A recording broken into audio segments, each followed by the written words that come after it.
We discussed in the past multiple reasons what the connection is. A few days ago, put up a 10-minute video or so.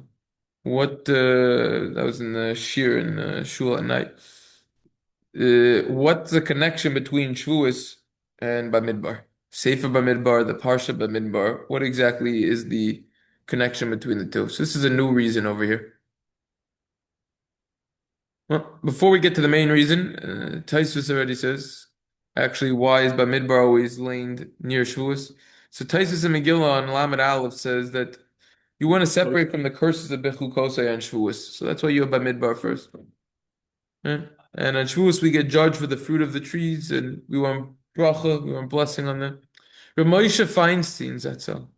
In his Drash Motion in Chelik Aleph on page 110, it says we lain Bamidbar because those sometimes people unfortunately think, that learning thing, that's not for me.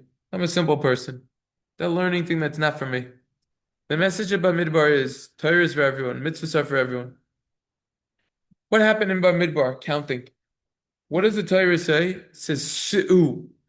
Su'u means you should count, but everyone's elevated, everyone's level increased, everyone felt more important because they were being counted and they merited being counted among great people. Gedolim.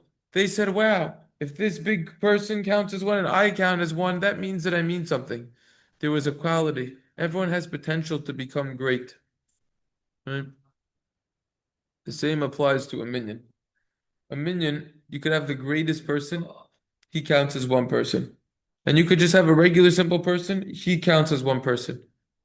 The word congregation in Hebrew is sibor. Sibor, if you take the letters, it stands for Sadikim, Beinonim, Urishayim. Right? Righteous people, in between people, wicked people. Everyone's equal. It's a whole discussion. Could you actually count someone if you know that it's called like a mumar lahaches. The guy's not religious and he just does it to instigate, not even because he just cares about the temporary pleasures of life, even if it goes against what the Torah says. Whole discussion about that, but you see that there's a equality idea over here. The Gemara in Sanhedrin on Samach Daled says that there are three mitzvahs. Yaharog Val Yavor. These are called the three cardinal sins, the Gimel Chamudos. What are the three sins that you have to give your life up for rather than transgress? Someone puts a gun to your head and says, that's right. Someone puts a gun to your head and says, I'm going to kill you unless you kill so-and-so, you got to get killed. Also with illicit relations, idolatry, fine. So the Gemara over there says, who says that your blood is redder than his blood? Meaning, who said that you're more important than the other person? Everyone's important. That's the idea over here. That was actually recycled from a shir that I gave in 2016. I don't remember Naka in the Shevuos section. But here's the addition over here that I don't think is there. I mean, you could look back at that one 9 years ago if you're really curious. But here's the addition over here. Rabbi Ephraim Greenblatt authored a set of farm called the Shavuos and Shevuos, the River Voice Ephraim. I own this farm in physical and digitally. Very interesting. He has two lesser known farm called the River Voice V'Yoivlis. So in the River Voice V'Yoivlis on Chelik Aleph, he has a very nice idea in Siman Yod, a few pages on this exact topic, which, by the way, may I say, is very appropriate because Rabbi Greenblatt is a talmid of Rav Moshe Feinstein. And Rav Moshe Feinstein talks about this idea of everyone is great and all of these things, which is a very important message. That's the message of Shavuos. That's the connection between Bamidbar and Shavuos, that we get lifted up. That's what we have to realize, Shavuos, that we're important. Zman Matan Torah, we all were counted, and we all have meaning. Right? We have to realize that before Shavuos. Shavuos is the time when we receive the Torah. The Torah is for anyone. Everyone could reach potential. Everyone could be great. Right? Why are we on this planet? We have to know our obligation. We have to know the strengths of our soul, of our thoughts.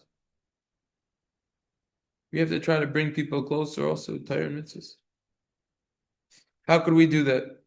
We could only help other people if we help ourselves first.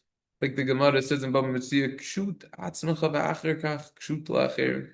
First, you got to fix yourself, and then afterwards, you can fix other people.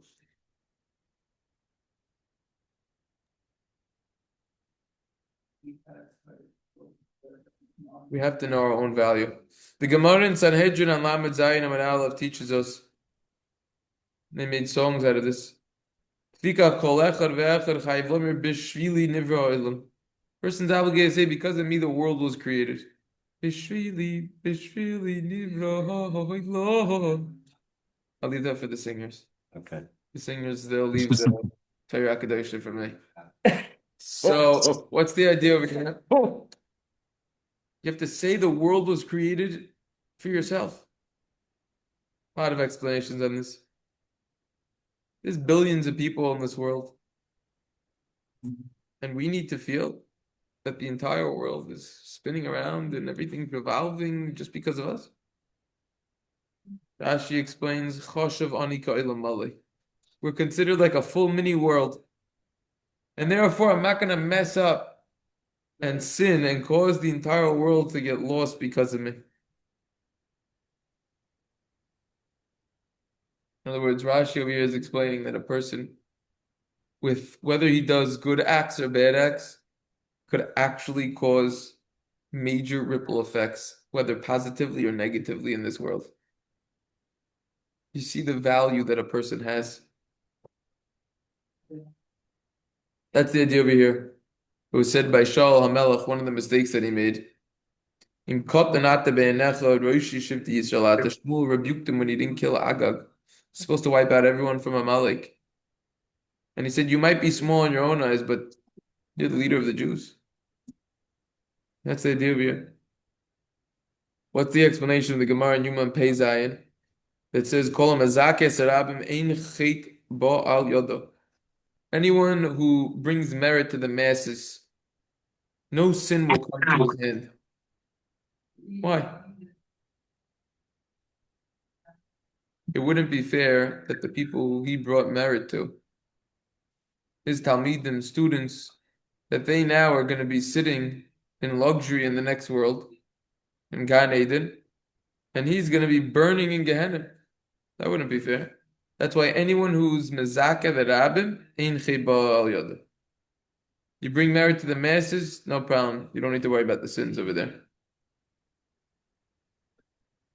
Rashi explains that Hashem will push off the sins in front of them, make it that they won't happen. That's what we see over here. Making him a good path. When he feels bishvili nivra olam, Hashem will bring him on the right path, the straight path, protect him from all that. We have a phenomenon over here with the people of our generation, and a common occurrence. People a lot of times say, who am I? What can I really accomplish? What is my life? I'm going to get up in the morning. Am I really going to be able to change the world?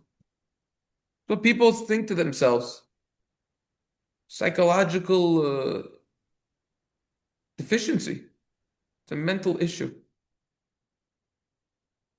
They say, you know what? Am I really affecting the world?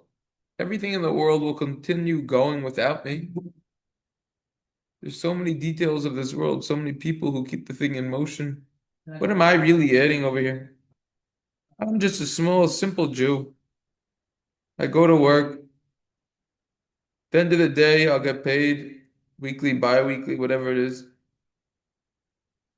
All that I want to do is just go home at the end of the day, finally stay with my family. My house, place of protection. What am I doing over here? Being involved, work, others. What am I doing over here? Who gave me a smicha, so to say? That now I'm a rabbi, I can make big communal decisions that will have an effect on anyone, big changes.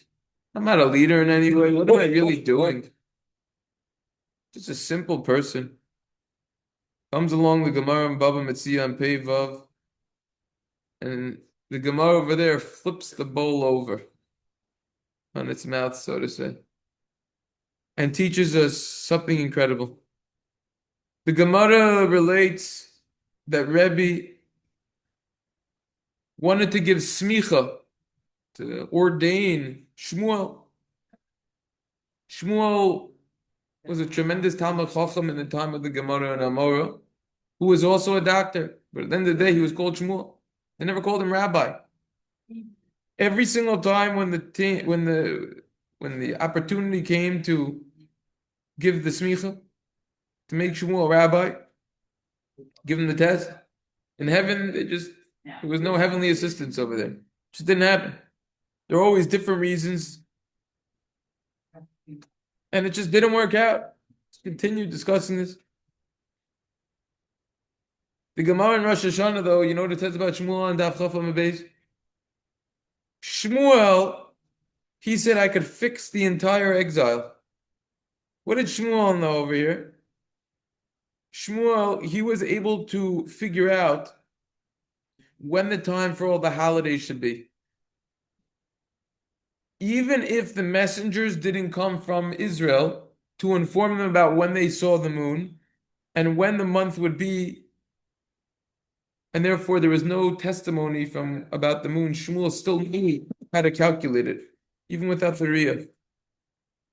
Oh. We see from this Gemara that even a regular person, Shmuel, he wasn't even a rabbi, so to say, they didn't call him rabbi. Look at what he did. He changed the entire world to the extent that every single holiday, when it would be, was because of Shmuel and his calculation that he made. That's real accounting. That's real cheshbonos. That's a calculation over there. That's what Shmuel was able to do. It says in the 5th parak of Havos, Mishna Tez Zayin, we quoted before, Kol hamazakes harabim ein chet ba'al yado. Whoever brings merit to the masses, no sin will come on his hand. He discusses, yeah? What's the explanation? Comes along the Rambam and explains. What does this mean over here? Anyone who strives with people, toils with them to show them the right way and bring them to merit, he's not going to come to sin. Because that is tachlis ha'adam. That is the purpose of man. To get up in the morning and think, what can I do to help? Who am I able to bring merit to? Who am I able to get on the straight path? The Gemara in Tainus on Vav Daled and Aleph relates to Rabbi Yehuda Hanasi to keep a fast because there was a drought, but the prayers weren't getting answered. No rain was coming.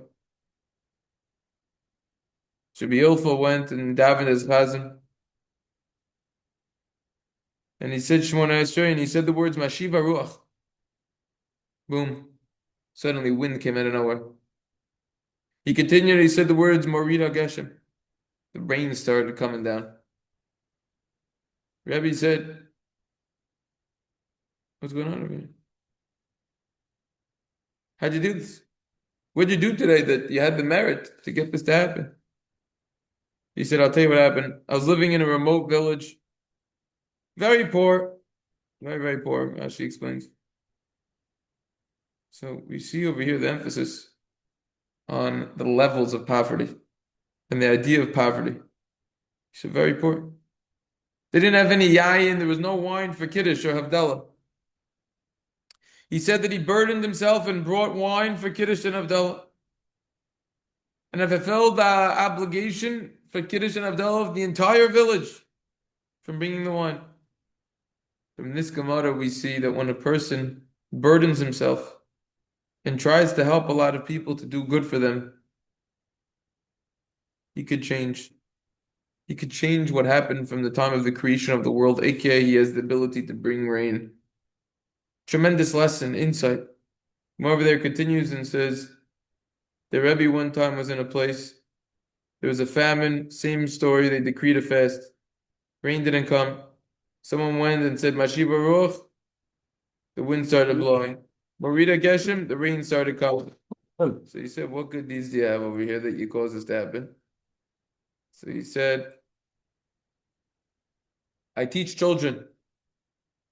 I teach Torah, psukim, to poor people, just like I teach it to wealthy people as well. I don't make a difference between whether they pay me or not. Teach Torah to anyone who wants to learn. Whoever can't pay me, no problem, I don't take anything. Not only that, but I have a pool. A small pool that there's fish inside. That's what Rabbeinu Hananel explains. And any child who doesn't really want to learn, instead of just throwing them away and telling them to take a hike, I bribe them.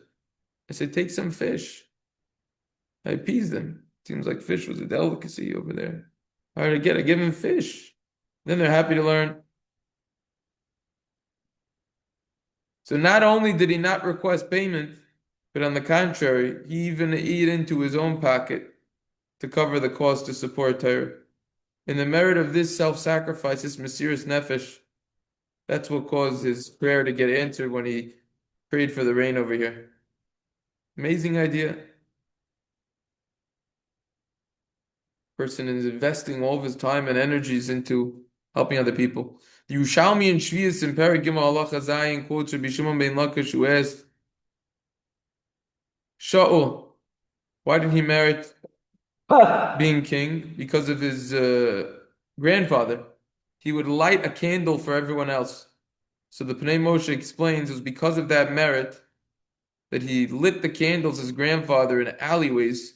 That's why Shaul merited being king. So the obvious question is, you light a candle, now you're going to become king? What's the connection between lighting a candle and becoming king? This candle is referring to Torah. Ner mitzvah Torah, or the pasuk says.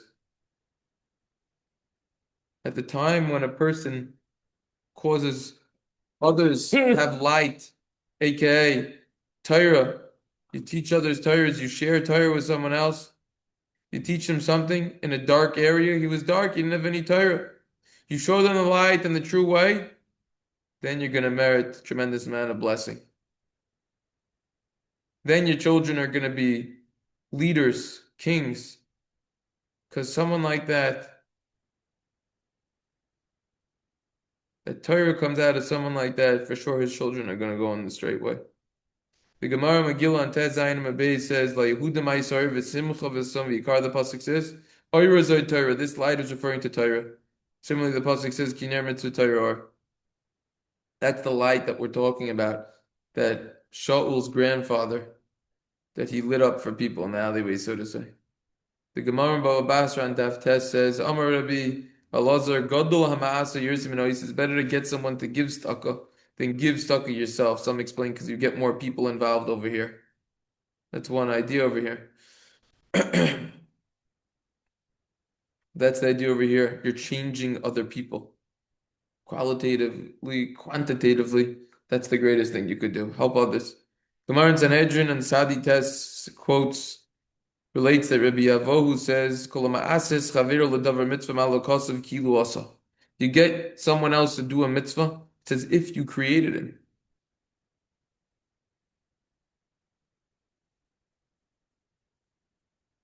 Excuse me, not you created him. It's as if you yourself did the mitzvah. That's what I meant. Sorry. It's as if you yourself did the mitzvah. From this Gemara, we see that at the moment that a person causes others to do good,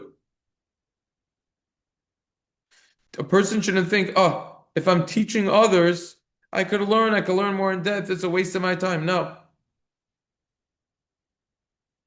Because you get credit also for the other people. It's as if you did it. You shouldn't distance yourself from people saying, oh, I'm just learning Torah, I'm going to do my own thing. Because the Gemara in Ksubas Yadayin says, "La'olim tiyadais shalom urevas imabrias." Also on Yuma and Pevav, should always mix nicely with other people. You get along with other people, etc. That's the idea over here. Then he ends this whole piece by saying the story with the Satmar Rebbe came to Chazon Ish and said the Rambam says if you're in a place with bad people, you should go to a desert. What should we do practically? He says the deserts, the yeshivas nowadays where people learn Torah in the base measures. Fine. That's what the Chazon Ish says. The Aruch HaShulchan writes, or Chaim, Siman Aleph, Sif Tezvav, says in the Mishna in the fourth paragraph, Rabbi Yaakov Omer Olam Hazad Dormer Lepruzder B'fnei Olam Haba. This world is like a vestibule before the next world. It's a antechamber. It's a like a hallway. A foyer, a vestibule. Foyer. Haskin Atzachav Prozor Kedush Tikanos Chacham. Prepare yourself in the hallway so you could enter into the main ballroom. Prepare yourself in this world so you could go in the next. This is the main part of our life, to know that this world is a world of actions.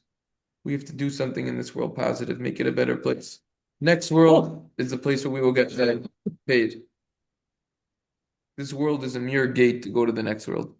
Therefore, we have to be careful not to waste our time for no reason, to utilize our time for Torah and mitzvahs, what's precious, why we're created over here. A day that is past, that day will never come back again. It's lost forever. Necessities, they take a lot of time sometimes that we need to be involved with and our short lives. And once we get older, we're going to see that it was all for nothing. So Shlomo therefore warns us, remember Hashem even when you're young. Don't wait till you get old. Because when you're older, it's already going to be harder. Take advantage when a person's younger. That's the idea over here, to utilize the time. We see from over here potential. I thought this was very inspiring piece over here. You see the potential that we have. I think one of my favorite parts of everything that he just said, now that I got to close, is the Shmuel. You see what you're able to do. There have been plenty of amazing, spectacular things that great people have done without any official position. Amazing. What could happen? What could be done? That's the message of Shavuos and Bamidbar. We could all do so much more if we just put our mind to it. Everyone have a wonderful day. Shkoa. Yeah, Griffin too. Thanks. Shkoa.